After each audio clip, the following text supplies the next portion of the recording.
எல்லோருக்கும் வணக்கம். என் பெயர் என் குடும்பத்தின் அடையாளம். நான் டிஎன்பிஎஸ்சி எக்ஸாமை 2022ல் ஒன் டைம் அட்டன் பண்ணேன். 2024ல் செகண்ட் டைம் அட்டன் பண்ணேன்.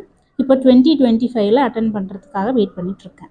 ஓகேங்களா? நான் 2 அட்டெம்ப்டில் பண்ண மிஸ்டேக்ஸை இந்த டைமும் பண்ணக்கூடாது அப்படின்னு சொல்லிட்டு ஒரு கிளியரான ஒரு ஐடியாவோட தான் என்னுடைய ப்ரிப்பரேஷனை நான் ஸ்டார்ட் பண்ணேன். கண்டிப்பாக இந்த வீடியோ நான் சொல்லக்கூடிய என்னுடைய எக்ஸ்பீரியன்ஸை ஷேர் பண்ணும்போது நீங்கள் ஃப்ரெஷராக இருந்தீங்க அப்படின்னாக்கா எப்படி படிக்கணும் அப்படிங்கிற ஒரு கிளியரான ஐடியா அப்படிங்கிறது உங்களுக்குள்ளே வரும். அதே மாதிரி படித்த ஆளாக இருந்தீங்க அப்படின்னாலும் உங்களுக்குள்ள ஒரு கிளியரான ஐடியா அப்படிங்கிறது இந்த வீடியோ க்ரியேட் பண்ணும் அப்படின்னு நான் நம்புகிறேன். 2 அட்டெம்ப்டில் நான் பண்ண மிஸ்டேக்ஸை நீங்கள் பண்ணாமல் இருக்கணும் அப்படின்னாக்கா நான் சொல்லக்கூடிய ஒரு சில இன்ஸ்ட்ரக்ஷன்ஸை நீங்கள் ஃபாலோ பண்ணுங்கள். கண்டிப்பாக உங்களால் ஃபஸ்ட் அட்டெம்ப்ட்லேயே கிளியர் பண்ணி ஜாப்க்கு போக முடியும். ஃபஸ்ட்டு ஒரு விஷயத்தை நான் கிளியராக உங்களுக்கு ரெஜிஸ்டர் பண்ணிடுறேன். நான் 100% சிலபஸை கம்ப்ளீட் பண்ணனா அப்படின்னு கேட்டிங்கன்னா கண்டிப்பாக கிடையவே கிடையாது. ஸோ இந்த எக்ஸாம் ஆகட்டும், இதுக்கு முன்னாடி எழுதின எக்ஸாம் ஆகட்டும், நான் 100% சிலபஸை கம்ப்ளீட் பண்ணலை. யாராலையுமே 100% சிலபஸை கம்ப்ளீட் பண்ண முடியாது. ஸோ நீங்கள் அந்த ஐடியாவில் இருந்தீங்க அப்படின்னாக்கா கண்டிப்பாக நீங்கள் அந்த ஐடியாவை கொஞ்சம் மாற்றிக்கோங்க. 100% சிலபஸை நம்மளால் கம்ப்ளீட் பண்ண முடியாது. ஃபஸ்ட்டு 2 அட்டெம்ப்ட்லையுமே சரி, நான் ப்ரீவியஸ் இயர் கொஷின்ஸை அனலைஸ் பண்ணவே இல்லை. ஓகேங்களா? அனலைஸ் பண்ணாமல் போனதுனால நான் என்ன பண்ணேன் அப்படின்னாக்கா எப்படி கொஷின்ஸ் வந்து டிஎன்பிசியில் பாயிண்ட் ஆஃப் வியூவில் இருக்கும் அப்படிங்கிற ஒரு ஐடியா அப்படிங்கிறது எனக்கு கிடையாது. ஸோ இந்த டைம் அந்த மிஸ்டேக்கை நான் பண்ணக்கூடாது அப்படின்னு சொல்லிட்டு ப்ரீவியஸ் இயர் கொஷின்ஸை அனலைஸ் பண்ணேன். அப்படி அனலைஸ் பண்ணும்போது தான் எனக்கு எந்தெந்த டாப்பிக்கை ஃபஸ்ட்டு கம்ப்ளீட் பண்ணணும், எதையெல்லாம் நம்ம நெக்ஸ்ட்டு கம்ப்ளீட் பண்ணணும் அப்படிங்கிற ஒரு கிளியரான ஐடியா அப்படிங்கிறது எனக்குள்ளே வந்துச்சு. இப்படி அனலைஸ் பண்ணும்போது நான் ஒரு விஷயத்தை தெரிஞ்சுக்கிட்டேன். என்ன விஷயம் அப்படின்னாக்கா டிஎன்பிசியில் சிலபஸில் டாபிக்ஸ் கொடுத்துருப்பாங்க இல்லையா? ஸோ எல்லா டாபிக்ஸ்லேருந்துமே டிஎன்பிசி கொஷின்ஸ் கேட்குறாங்களா அப்படின்னு கேட்டிங்கனாக்கா கிடையாது. ஸோ அவங்க ஒரு பர்டிகுலரான ஒரு டாபிக் அப்படிங்கிறத வச்சுருக்காங்க. அந்த டாப்பிக்லேருந்து தான் ரிப்பீட்டடாக கொஷின்ஸை நமக்கு கேட்டுகிட்டே இருப்பாங்க. ஸோ அந்தந்த டாபிக் எதெல்லாம் அப்படின்னு சொல்லிட்டு நான் ஃபஸ்ட்டு நோட் பண்ணிக்கிட்டேன். அந்த டாபிக்ஸை ஃபஸ்ட்டு நான் கம்ப்ளீட்டும் பண்ணிட்டேன். ஸோ 100% அப்படின்ட்டுன்னு சொல்லக்கூடிய இந்த டாபிக்ஸை நான் ஃபுல்லாகவே கம்ப்ளீட் பண்ணி முடிச்சிட்டேன். 4th 50-50% அப்படின்ட்டுன்னு சொல்லலாம்.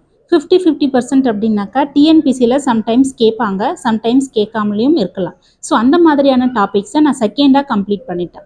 ஃபஸ்ட்டு 100% இந்த டாபிக்ஸில் கொஷின்ஸ் இல்லாமல் டிஎன்பிசி கொஷின்ஸை ரிலீஸ் பண்ண மாட்டாங்க அப்படின்ட்டுன்னு சொல்லக்கூடிய அந்தந்த டாபிக்ஸை நான் ஃபஸ்ட்டு 100% அப்படிங்கிறத கம்ப்ளீட் பண்ணிட்டேன். செகண்டாக 50-50% அப்படிங்கிற இந்த டாபிக்ஸை நான் கம்ப்ளீட் பண்ணிட்டேன். 5th 20லேருந்து 30% அப்படிங்கிற டாபிக்ஸை நான் தேர்டாக கம்ப்ளீட் பண்ணலாம் அப்படின்னு சொல்லிட்டு பெண்டிங் வச்சுருக்கேன். நான் இன்னும் கம்ப்ளீட் பண்ணலை. நான் சொல்லக்கூடிய என்னுடைய ஸ்டடி சேலஞ்சில் தான் இந்த 20-30% கம்ப்ளீட் பண்ணலாம் அப்படின்னு சொல்லிட்டு பெண்டிங்கும் வச்சுருக்கேன். ஸோ சப்போஸ் நமக்கு இந்த 20லேருந்து 30%ல் கொஷின்ஸ் கேட்டுட்டாங்க அப்படின்னு வச்சுக்கோங்களேன், 100%ல் நமக்கு தெரியும் இதிலிருந்து இந்த கொஷின்ஸ் வராது அப்படின்னு நமக்கு ஒரு கிளியரான ஐடியா அப்படிங்கிறது இருக்கும்.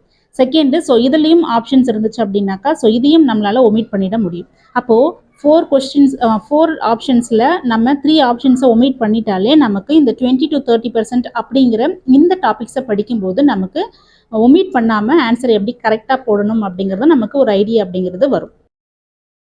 அதே மாதிரி டைம் மேனேஜ்மெண்ட் அப்படிங்கிறது வந்து ரொம்ப ரொம்ப முக்கியம். டைம் மேனேஜ்மெண்ட் நமக்கு தெரியணும் அப்படின்னாக்கா, நமக்கு வரணும் அப்படின்னாக்கா நிறைய டெஸ்ட் அப்படிங்கிறத நம்ம அட்டென்ட் பண்ணணும். அப்படி அட்டென்ட் பண்ணும்போது தான் நம்மளால் டைம் மேனேஜ்மெண்ட்டை கீப் அப் பண்ண முடியும். ஸோ இதுதான் நான் லாஸ்ட் எக்ஸாமில் பண்ண மிஸ்டேக்ஸை இந்த எக்ஸாமில் பண்ணக்கூடாது அப்படின்னு சொல்லிட்டு ஒரு 6 பாயிண்ட்ஸ் எனக்கு தெரிஞ்ச எக்ஸ்பீரியன்ஸில் நான் சொல்லியிருக்கேன். நீங்கள் இந்த 100% ஃபஸ்ட்டை நான் கம்ப்ளீட் பண்ணியிருந்தேன் அப்படின்னு சொல்லியிருந்தேன் இல்லையா? ஸோ இதில் வந்து மொத்தமாக 43 லெசன்ஸ் அப்படிங்கிறத நான் எடுத்திருக்கேன்.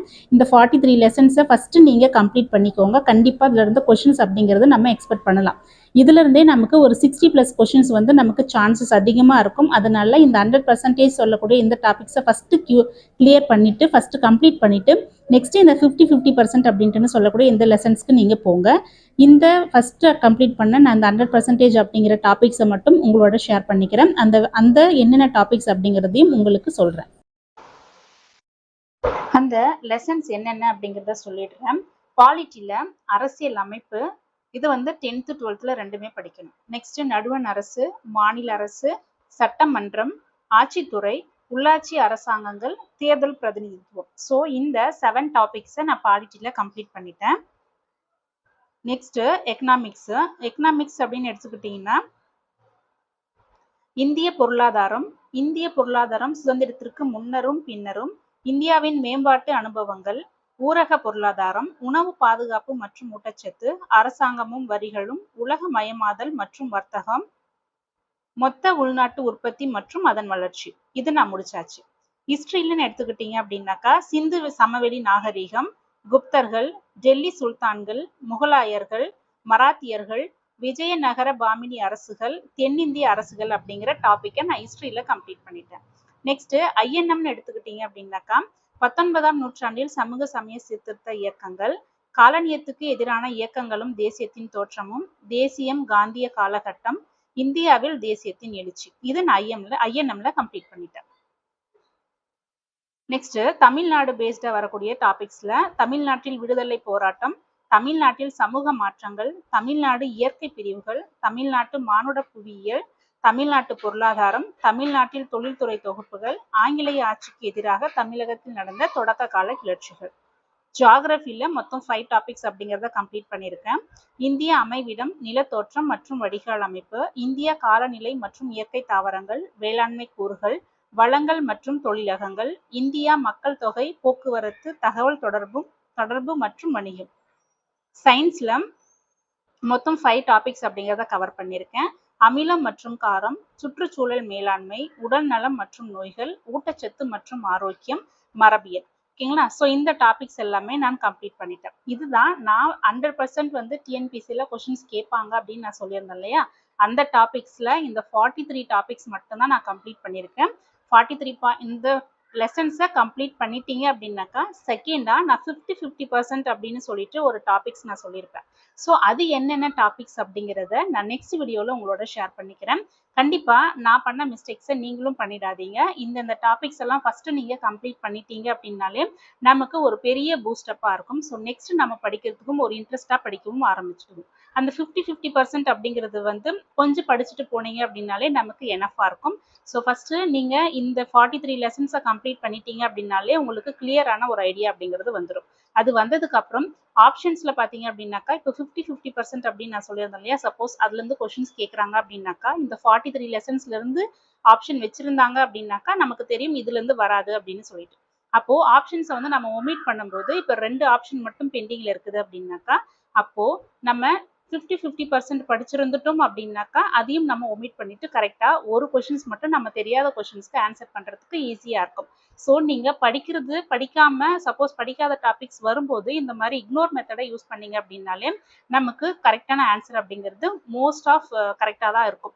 ஓகேங்களா? ஸோ இதுதான் என்னுடைய ஸ்டடி பிளானில் நான் கொஞ்சமாக சேஞ்ச் பண்ணியிருக்கிறது. என்னுடைய மெத்தடை நான் சேஞ்ச் பண்ணதுனால இந்த எக்ஸாமில் கண்டிப்பாக என்னால் கிளியர் பண்ணி ஜாப்க்கு போக முடியும் அப்படிங்கிற ஒரு நம்பிக்கை எனக்கு இருக்குது. 3rd அட்டம்ப்டில் நான் கிளியர் பண்ணி போகிறத நீங்கள் ஃபஸ்ட் அட்டம்ப்ட்லேயே கிளியர் பண்ணி போகணும் அப்படின்னாக்கா நான் சொன்ன இந்த இன்ஸ்ட்ரக்ஷன்ஸ் எல்லாத்தையுமே நீங்கள் ஃபாலோ பண்ணுங்கள். கண்டிப்பாக உங்களால் வின் பண்ண முடியும். உங்களால் போஸ்டிங்கும் வாங்க முடியும். அப்படி வாங்கிட்டீங்க அப்படின்னாக்கா மறக்காமல் என்னோட ஷேர் பண்ணிக்கோங்க. ஒரு மெசேஜ் மட்டும் நீங்கள் கிளியர் பண்ணிட்டீங்க அப்படின்னாக்கா தேங்க்யூ அப்படின்னு போட்டாலும் சரி, இல்லை நீங்கள் கிளியர்னு போட்டாலும் சரி, எனக்கு பார்க்கும்போது அது பெரிய மோட்டிவேஷ்னலாகவும் இருக்கும். எனக்கும் ரொம்ப ஹாப்பினஸாக இருக்கும். ஓகேங்களா? இந்த வீடியோ அப்படிங்கிறது உங்களுக்கு ரொம்பவே யூஸ்ஃபுல்லாக இருக்கும் அப்படின்ட்டு நான் நினைக்கிறேன். யூஸ்ஃபுல்லாக இருந்துச்சு அப்படின்னாக்கா மறக்காமல் என்னோட சேனலை சப்ஸ்கிரைப் பண்ணிக்கோங்க. All the best. தேங்க்யூ.